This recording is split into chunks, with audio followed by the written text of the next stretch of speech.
Welcome along to this episode of Voices of Fostering, where I'm delighted today to be joined by foster carer Scott. Hello, Scott. Hello, you all right? Yeah, good, thank you. How are you? I'm good, thank you. Well, it's wonderful to have you with us today. And I can't wait to hear all about your story and what led you to being a foster carer. It's been a few years now, hasn't it? 3 years, but doing some maths, that means that you were maybe being assessed to be a foster carer during COVID. So how did that go then? Tell us all about it. So I actually sort of went through the process towards the end of COVID. Okay. We were quite lucky because when we went through the assessments, that's sort of when they first started to do face-to-face assessments again instead of over virtual. Yeah, so it was better being, in person rather than doing everything online. And what was it that led you to want to be a foster carer, Scott? So my wife's mum and stepdad are actually foster carers, Oh, wow, okay. and they've been fostering for about 10 years now. So we've always been around that the sort of industry, shall we say? Yeah. And we've seen how they've changed children's lives and how it's helped them grow as people as well. So we just sort of fell into it, really. Yeah. So what was it like at the very beginning? How did you feel when you were going for assessment and what was the assessment process like? To begin with, I was really nervous because I didn't know what to expect. I've never done any sort of childcare before. So basically, we foster with an agency called He Farm Fostering. They're an amazing agency. So when you first sort of get in touch with them, you have the recruitment officer come out, and she settles all your nerves within minutes of speaking to her. She is absolutely amazing. She basically talks us through the process and basically where it goes from there. We had a few visits with her, and then we get passed on to a independent assessor. So it's non-biased, somebody who completely doesn't know us, and he comes in when we have to complete a Form F, and that's kind of your whole life story, going back Yeah. as far as you can remember, It's all the way quite to your child. involved, isn't it? Yeah. It is, yes, and it is. Don't get me wrong, it can feel quite tricky because you're trying to remember everything, but the people doing the assessments, obviously, they're highly trained and they are very good at their jobs as well. And when you get your Form F back to sort of approve it at the end, it's like you're reading a book about yourself. Yeah. Yeah, sort of like you've written your autobiography. So was there anything at the beginning, Scott, that maybe you were concerned about? What were your sort of misconceptions maybe, or the things that you were worried about, and how were they dealt with? Can you think of anything in particular? I think a big thing for us was our age. So we obviously went through quite young. So we'd have been about 22 going on to 23 when we went through the process. And we haven't got kids of our own. So it was always in the back of our mind, can we do this with how little spirits we have looking after children? But like I said, Heath Farm, the support you get from him is amazing. And the recruitment officer, she was with us every step of the way, just a phone call away. So any doubts, we spoke to her and she just set us at ease, really. Yeah. So I suppose wanting to become a foster carer in your early 20s maybe is unusual. Did you feel that you were taken seriously though? We did to begin with. I'll say to begin with, yeah, we was taken very seriously. Like I said, I could only tell you from experience from my agency, and we are treated as equal professionals there. Yeah. Brilliant. So tell us about your first placement then. Obviously, you do your assessment, you do your Form F, you find out you've been approved. I imagine that was a wonderful moment. And then your first placement, how did that happen? So we got approved in November 2021. So that's when we went for our panel, and we didn't actually get our first placement until December of 2021. So ours was a little bit of a unique circumstance. So we actually got our boys a week before Christmas. Oh, wow. So that was a very stressful time, and it was our boys' first time in foster care as well. So it was actually quite a nice thing because they didn't know what to expect and we didn't know what to expect. Yeah. So yeah, leading up to that, once we went through panel, we got allocated our supervising social worker, who basically makes sure you're doing your training. They're there like your one-to-one support. They're your go-to, and basically we got our referrals through, read through them. She supported us with them, and then yeah, so we went for our two boys. We got approved for them, and we were matched for them. They turned up, and if I'm honest with you, I've never been so scared in my life. Yeah, I was just going to ask you, what did you feel like at that time? Can you remember the feelings? I can remember it like it was yesterday. Yeah. I could feel the butterflies in my stomach. I can start to get shakes. And if I'm honest with you, as soon as we answered the door, our hearts just broke. Because you've literally got these two small vulnerable children on your doorstep, scared, just as scared as we are. Yeah.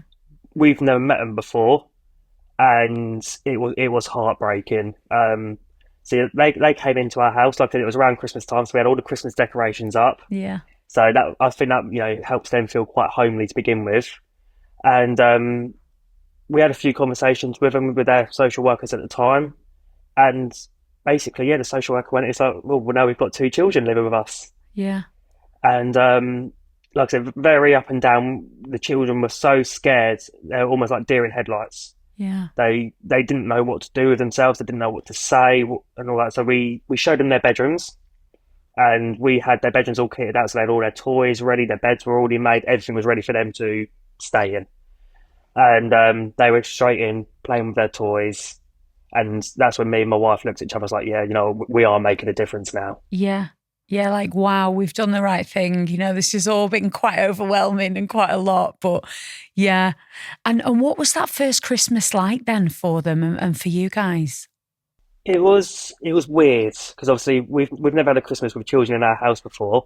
Luckily, my wife's family are a very close family, so we always have Christmas around there. And it was quite difficult because we'd only known the children not even a week, and we was Yeah. having to go and buy Christmas presents for them. So it was literally just a mad rush, go grab all this sort of thing. But also, when they came to us, they didn't actually have any clothes or anything with them. Right. So we had to go out and buy them a whole new wardrobe as well, which sort of works. Christmas came in handy with that. It was, if I'm honest, it was quite a relaxed Christmas, and you can see on the looks of the boys' faces they didn't know quite how to take the family. It was their first time meeting a lot of people. Yeah. But after that, they just fell straight in. They are part of our family. And they're still with you now? They are still with us now, so we have still got our first placement. Oh, Or placement, should I say. So we've got two boys, which are brothers. Yeah, so coming up for 3 years now. So how has the relationship sort of evolved over that time? What differences have you noticed in them and positive changes? So when they first came with us, they were like in their own bubble. They were literally, it was strange. So they were in our house, but they're in their own bubble. And if you entered that bubble, you was an enemy.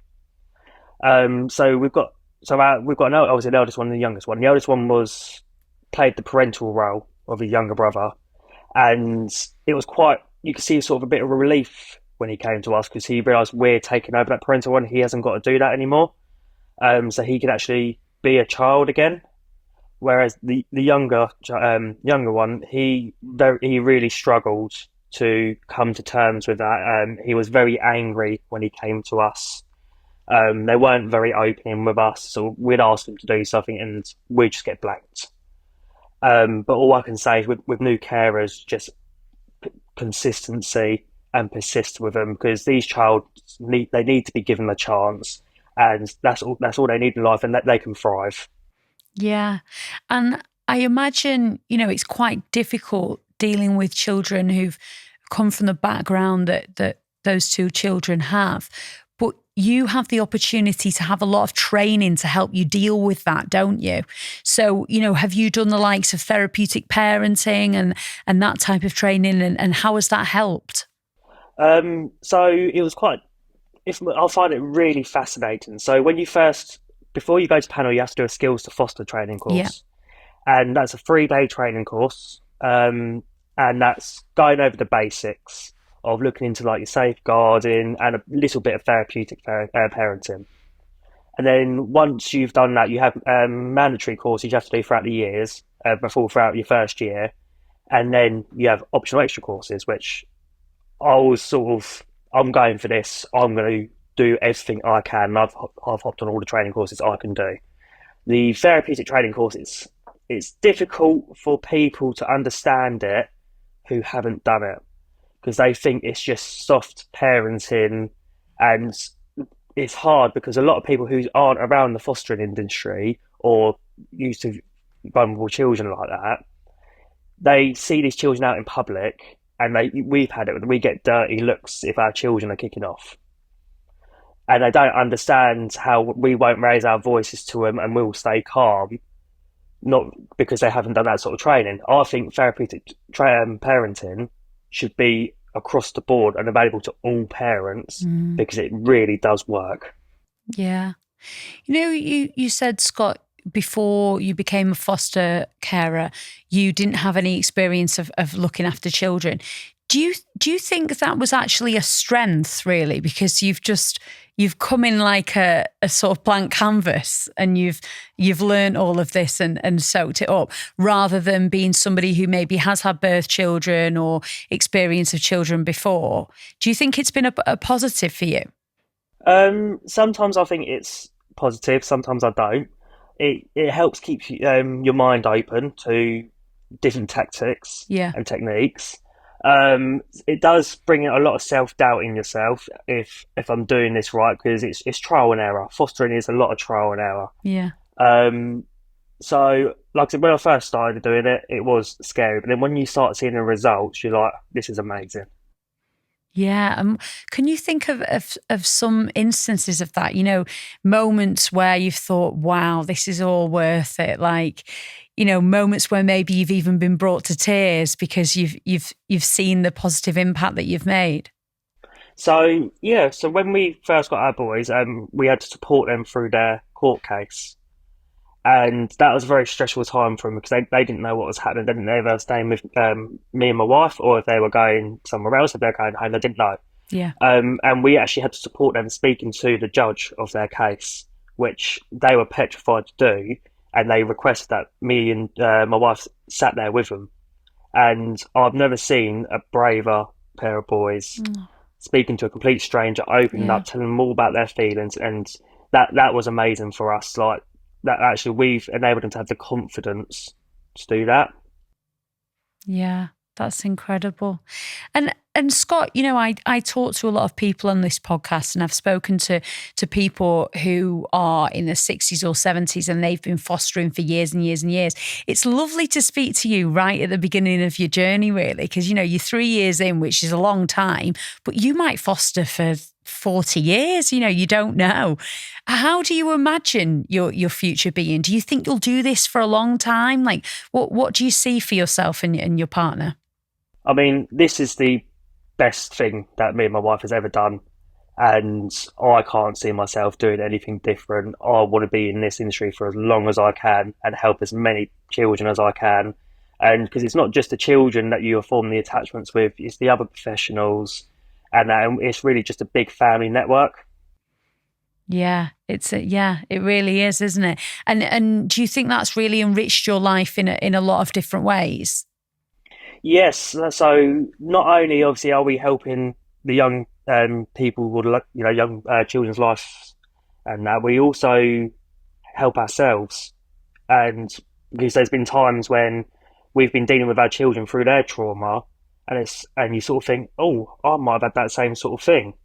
And so it helps you do a lot of self-reflecting and helps you work through your individual problems as well. Yeah, definitely.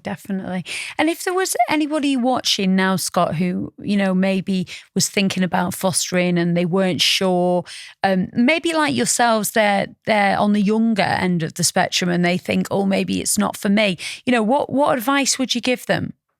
Just go and do it. Just go and do it. Like I said, the process to get into it is, it takes a few months, and everybody is amazing. You get a support carer with you, so you could actually talk to people who do the job as well. But yeah, all I can say is just dive in, do it. If you're unsure of yourself, don't worry, because you will be amazing at it, because you do have the support for it. Yeah. And what do you think are some of the things that you and your partner have maybe learnt about yourselves along the way? Is there anything that's surprised you? It surprised us how resilient we can be, Yeah. and actually how long we can keep calm for when we have a lot of stuff thrown at us. But it's also shown us how strong, as a couple we are, and actually when we're working together, we can achieve anything. Wonderful. Well, thank you so much for talking to us, Scott. It's been absolutely fantastic to hear your story, and I'm sure it'll be very inspiring for other people watching. So yeah, best of luck with the future, and maybe we'll speak to you in many years to come, and you can tell us about your long career in fostering. So thank you so much, Scott, and take care. Lovely, thank you. Thank you so much for joining us for another episode of Voices of Fostering. If you'd like to get involved in the conversation, we would love to hear your questions. Maybe there's something you'd really like to ask about fostering. Get in touch. You can email us on podcast@nfa.co.uk.